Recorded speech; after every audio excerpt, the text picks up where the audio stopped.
आज है 28 जुलाई 2024 दिन रविवार।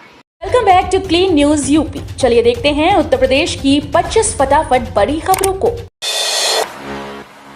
यूपी के शहर में बनेगा नया कन्वेंशन सेंटर, अत्याधुनिक सुविधाओं से होगा लैस। योगी सरकार के द्वारा जल्दी हापुड़ में नए कन्वेंशन सेंटर का निर्माण किया जाएगा। इसके लिए हापुड़ पिलखुआ विकास प्राधिकरण ने कार्य शुरू कर दिया। एचपीडीए के द्वारा विकसित आनंद विहार योजना के सेक्टर एच में इस नए कन्वेंशन सेंटर का निर्माण होगा। ये कन्वेंशन सेंटर 17,407 वर्ग मीटर में विकसित होगा और इसके निर्माण व विकास कार्य के लिए एजेंसी निर्धारण व कार्यावंटन की प्रक्रिया शुरू कर दी गई। यूपी में 120 ई बस और 1000 BS6 डीजल बसेस की होगी खरीद। उत्तर प्रदेश में सड़क परिवहन व्यवस्था को बेहतर बनाने की योजना पर काम तेज कर दिया गया है। हर यात्री की यात्रा को सुखद बनाने हेतु सीएम योगी आदित्यनाथ के निर्देश पर यूपी परिवहन निगम 120 इलेक्ट्रिक बस और 1000 डीजल BS6 बस खरीदने जा रहा है। निगम के निदेशक मंडल ने बसेस की खरीद के प्रस्ताव को अनुमति प्रदान कर दी। इन 1000 डीजल बसेस को मुख्य रूप से कुंभ मेले में उपयोग में लाया जाएगा, जिसमें प्रयागराज, वाराणसी, कानपुर, लखनऊ, अयोध्या, गोरखपुर क्षेत्र शामिल है। नोएडा वाले 1 अगस्त से आरटीओ दफ्तर में नहीं बनवा पाएंगे डीएल। आपको ड्राइविंग लाइसेंस बनवाना है तो अब दादरी और ग्रीनो वेस्ट में खुले निजी मोटर ट्रेनिंग सेंटर पर जाना होगा। 1 अगस्त से सेक्टर 33 स्थित आरटीओ दफ्तर में स्थायी ड्राइविंग लाइसेंस नहीं बनेगा। आरटीओ प्रशासनिक सियाराम वर्मा ने बताया कि जिले में खुले 2 निजी प्राइवेट मोटर ट्रेनिंग सेंटर को परिवहन आयुक्त की तरफ से सहमति पत्र जारी किया गया है। बुंदेलखंड एक्सप्रेसवे के नजदीक बनेगा यूपी का सबसे लंबा सोलर पार्क, 450 मेगावाट ऊर्जा का उत्पादन। बुंदेलखंड एक्सप्रेसवे को यूपी का पहला सोलर एक्सप्रेसवे बनाने की तैयारी शुरू हो गई। औद्योगिक विकास मंत्री नंद गोपाल गुप्ता नंदी ने निर्णय लिया कि एक्सप्रेसवे के दोनों किनारों पर पर्यावरण संरक्षण के लिए 25,000 से अधिक पौधे रोपे जाएंगे। साथ ही 1700 हेक्टेयर भूमि पर प्रदेश का सबसे लंबा सोलर पार्क भी विकसित किया जाएगा, जिससे 450 मेगावाट ऊर्जा का उत्पादन होगा। यूपी के 41 जिलों में खुलेंगे शक्ति रसोई, इन जगहों पर मिलेगा सस्ता खाना। सीएम योगी ने जारी किए निर्देश। मुख्यमंत्री योगी आदित्यनाथ के निर्देश पर नगर विकास विभाग शहरी क्षेत्रों में लोगों को सस्ता और साफ सुथरा खाना खिलाने के लिए शक्ति रसोई का विस्तार कराने जा रहा है। दूसरे चरण में प्रदेश के 41 जिलों में इसकी शुरुआत होने जा रही है। इसमें 14 डीएम कार्यालय, 11 तहसील परिसर, 6 जिला अस्पताल व स्वास्थ्य केंद्र, 4 डिग्री कॉलेज, 2 नगर निगम परिसर, 3 विकास भवन और 4 अन्य स्थानों पर खोला जाएगा। आत्मनिर्भर और तकनीकी रूप से उन्नत भारत का विजन ही हमारा मिशन, योगी बोले। नीति आयोग की बैठक में शामिल होने पहुंचे यूपी के मुख्यमंत्री योगी आदित्यनाथ ने कहा कि उत्तर प्रदेश बीमारू राज्य के धब्बे से मुक्त होकर असीमित संभावनाओं वाले राज्य के रूप में स्थापित हुआ। आत्मनिर्भर और तकनीकी रूप से उन्नत भारत का विजन ही हमारा मिशन है। यूपी निवेश के ड्रीम डेस्टिनेशन के तौर पर उभरा है। यूपी सरकार का आदेश, जिले में 94 मदरसों के 11,000 बच्चे होंगे स्कूल्स में शिफ्ट। राष्ट्रीय बाल संरक्षण आयोग के आदेश और प्रदेश सरकार के निर्देश पर जिले भर में चिन्हित किए गए 94 मदरसों में अध्ययनरत करीब 11,000 से अधिक बच्चों को स्कूल में शिफ्ट कराने की कार्यवाही शुरू कर दी गई। देहात में गैर मान्यता प्राप्त मदरसों की संख्या सर्वाधिक है। गैर मान्यता प्राप्त मदरसों में अध्ययनरत सभी बच्चों का बेसिक शिक्षा विभाग के स्कूल्स में दाखिला कराया जाएगा। अल्पसंख्यक कल्याण विभाग मुख्यालय लखनऊ के निर्देश पर गैर मान्यता प्राप्त मदरसों में पढ़ने वाले बच्चों का प्राथमिक विद्यालय में दाखिला दिलाने का अभियान शुरू कर दिया। गोवा के तर्ज पर प्रयागराज में भी चलेगा डबल डेकर क्रूज, खाने पीने की भी होगी व्यवस्था। यूपी के प्रयागराज में गोवा की तर्ज पर जल्दी डबल डेकर क्रूज चलेगा। इस पर देसी और विदेशी सैलानी गंगा यमुना की लहरों पर पर्यटन का लुत्फ ले सकेंगे। दरअसल जल पर्यटन को बढ़ावा देने के लिए प्रयागराज मेला प्राधिकरण ने डबल डेकर क्रूज के लिए टेंडर भी जारी कर दिया। इस डबल डेकर क्रूज पर सभी सुविधाएं होंगी। जानकारी के मुताबिक इस आराम के लिए कुर्सियां और गद्दे होंगे, साथ ही खाने पीने का भी इंतजाम होगा। कानपुर IIT की स्मार्ट ब्रा देगी ब्रेस्ट कैंसर का अलर्ट। महिलाओं को ब्रेस्ट कैंसर से अलर्ट करने के लिए IIT कानपुर की शोधार्थी ने स्मार्ट ब्रा तैयार की। इसमें लगे सेंसर ब्रेस्ट कैंसर का लक्षण मिलते ही अलर्ट भेजेंगे। इससे बीमारी पहले चरण में ही पकड़ में आ सकेगी। इसे दिन में सिर्फ 1 मिनट के लिए ही पहनना होगा। ये मोबाइल से कनेक्ट होगी और पूरा डेटा भी तैयार करेगी। इसका प्रोटोटाइप तैयार है और क्लिनिकल ट्रायल किए जा रहे हैं।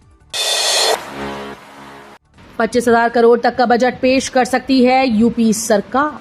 सोमवार 29 जुलाई से शुरू हो रहे विधानमंडल के मानसून सत्र में प्रदेश सरकार के द्वारा पेश किया जाने वाला अनुपूरक बजट धर्म, आस्था, परिवहन और ऊर्जा क्षेत्र के विकास पर केंद्रित होगा। महाकुंभ, छोटे छोटे धार्मिक व पर्यटन स्थलों का विकास, यूपी में बसों की बड़ी खेप खरीदे जाने के लिए भारी भरकम धनराशि अनुपूरक के माध्यम से सरकार दे सकती है। इस बजट का आकार 25,000 करोड़ रुपए तक हो सकता है। अखिलेश यादव ने कहा, सत्ता में आते ही 24 घंटे में रद्द होगी अग्निवीर योजना। समाजवादी पार्टी के राष्ट्रीय अध्यक्ष और सांसद अखिलेश यादव ने भाजपा पर हमला बोलते हुए एक्स पर लिखा कि सत्ता में आते ही 24 घंटे में देश के सुरक्षा से समझौता करने वाली और सैनिकों के भविष्य से खिलवाड़ करने वाली अल्पकालिक अग्निवीर सैन्य भर्ती योजना रद्द होगी। उन्होंने लिखा कि अग्निवीर पर यही मांग है कि पुरानी भर्ती की फिर से बहाली हो। यूपी में नहीं होगा नेतृत्व परिवर्तन, योगी बने रहेंगे सीएम, सूत्रों के हवाले से खबर। यूपी में योगी बाबा का जलवा कायम है। दरअसल सूत्रों के हवाले से खबर आ रही है कि बीजेपी संगठन और योगी सरकार के बीच तनातनी का एपिसोड खत्म हो गया। योगी आदित्यनाथ ही यूपी के सीएम रहेंगे और 27 का चुनाव भी उन्हीं की अगुवाई में लड़ा जाएगा। यूपी की सियासत से एक और बड़ी खबर ये भी सामने आई कि डिप्टी सीएम केशव प्रसाद मौर्य की बयानबाजी से केंद्रीय नेतृत्व खुश नहीं है। ऐसे में उन्हें पार्टी फोरम में ही बोलने का निर्देश दिया गया है। लखनऊ यूनिवर्सिटी से एमबीए बीबीए ऑनलाइन करने का शानदार मौका। एलयू में इंस्टीट्यूट ऑफ मैनेजमेंट साइंसेज में भी ऑनलाइन एमबीए और बीबीए कोर्स शुरू होगा। इसके अलावा एमबीए बिजनेस एनालिटिक्स कोर्स भी शुरू किया जाएगा। ये फैसला आईएमएस की गवर्निंग बोर्ड की बैठक में लिया गया। एलयू न्यू कैंपस में इंस्टीट्यूट ऑफ मैनेजमेंट साइंसेज संचालित है। आईएमएस की गवर्निंग बोर्ड की बैठक आयोजित की गई। अखिलेश के वाईफाई पासवर्ड के जवाब में केशव मौर्य ने गुब्बारा फुला दिया।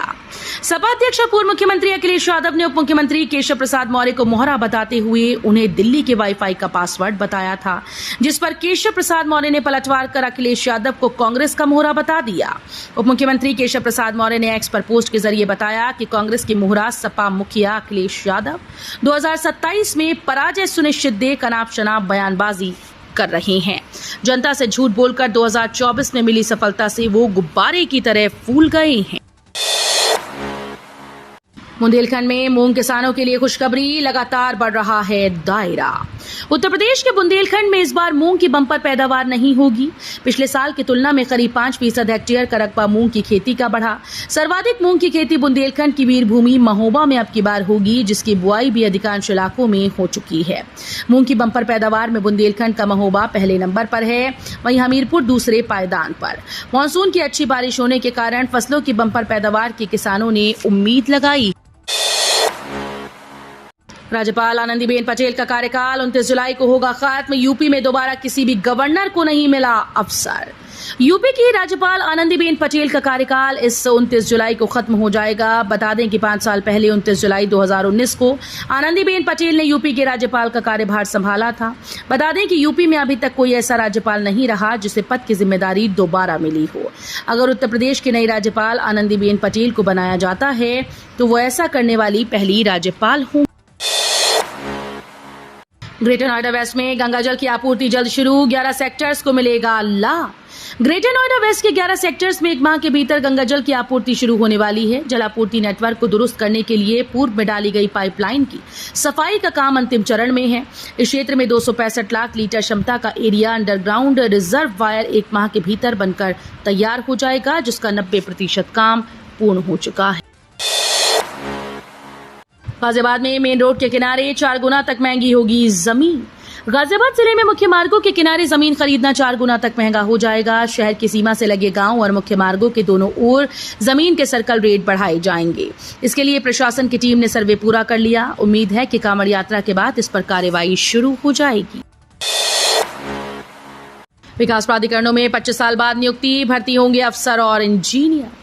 करीब 25 वर्ष के बाद यूपी के विकास प्राधिकरणों में नए पद सृजित होने जा रहे हैं। प्रशासनिक अधिकारियों, राजस्व, इंजीनियरिंग, नगर नियोजकों, लेखाधिकारियों समेत प्रदेश के हर प्राधिकरण में 1 से 2.5 हजार तक नए पद सृजित होंगे। इसके अलावा रिक्त 60 से 70% पदों पर भर्ती की जाएगी। नए पदों को सृजित करने के लिए सचिव आवास और शहरी नियोजन की अध्यक्षता में 9 बड़े अफसरों की कमेटी बनाई गई।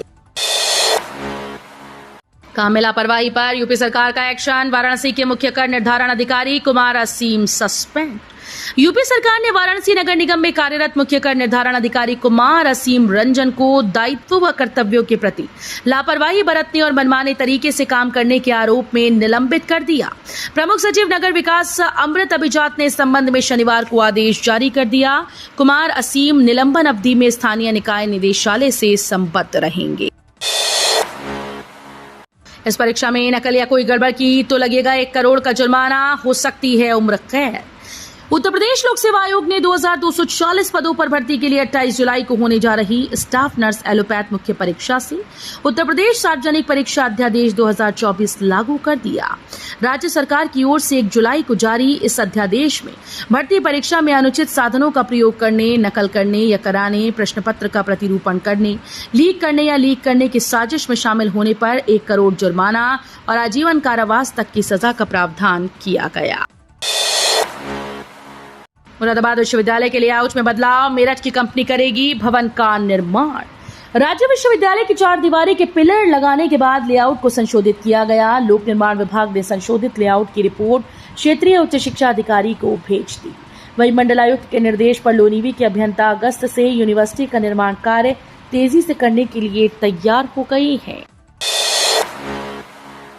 यूपी पुलिस को मिले 37 नए एडिशनल एसपी 2007 और 8 बैच के अधिकारियों के नाम लिस्ट में।